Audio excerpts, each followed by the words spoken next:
Well, he left school and joined the Paras, which was a surprise to us all, because he didn't ever seem to be that sort of boy. He was very quiet.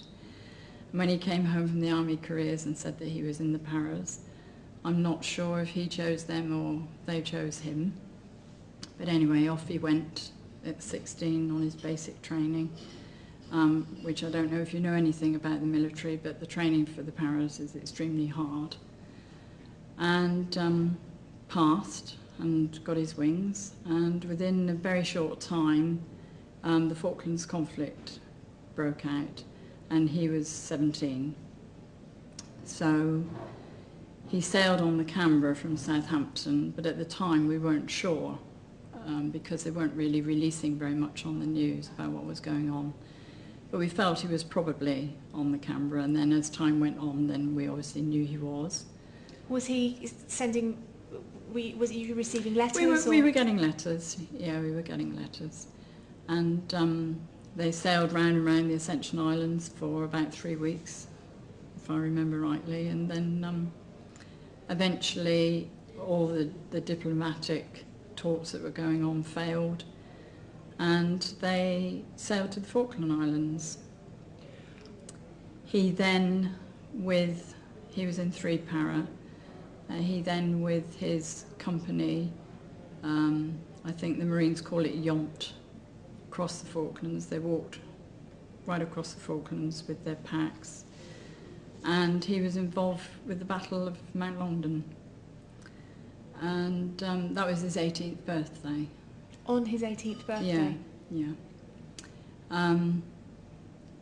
Where he sadly died. He was injured, but obviously because it was a night battle, there wasn't really the assistance that perhaps there might have been otherwise, and he died of his injuries.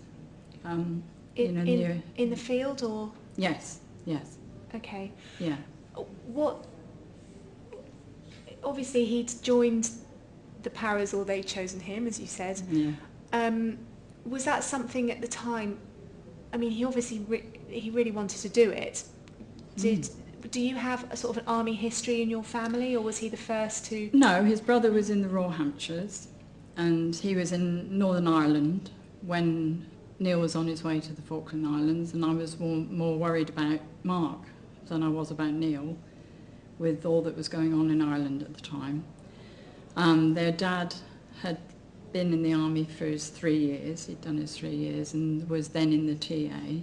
So there was a bit of army background, even though we lived in a naval area, being in Gosport at the time.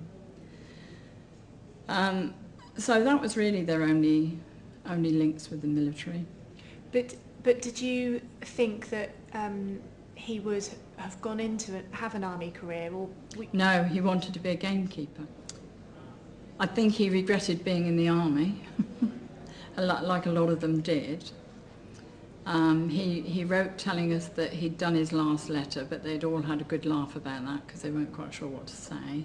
But that last letter never did turn up. You never received it? No. Apparently it's kept somewhere safe with valuables and things like that, but it didn't ever turn up. But it clearly wasn't? No. So I think a lot of them, as they walked across the Falklands, they were cold, they were hungry, a lot of them were suffering dreadfully with their feet. And I don't mean just the Paras, I mean all that walked. It's a very hostile place, especially in the winter, and June was the winter for the Falklands. Have you been? Yes. And I've seen where he walked, and where all of them walked. You know, from St Carlos Water to Mount Longdon, which is nearly in Stanley, it overlooks Stanley, is a long, rough way. With all your equipment as well? Yes, yeah. So, were they ambushed, or? Well, no, it was just a battle to really take the mountain, and the Argentinians were already on the top of the mountain, and when you see Mount Longdon, it's not a mountain that goes like that. It's a sort of an up and a down. It's a long hard slog to get to the top, and then it goes sharply down the other side. And they were doing quite well in the dark. It was a night battle. They were doing quite well, and one of the men stood on a mine, and obviously then the Argentinians knew they were there. And it was, I think, probably one of the most hard-fought battles of the Falklands, and they lost 23 men that night.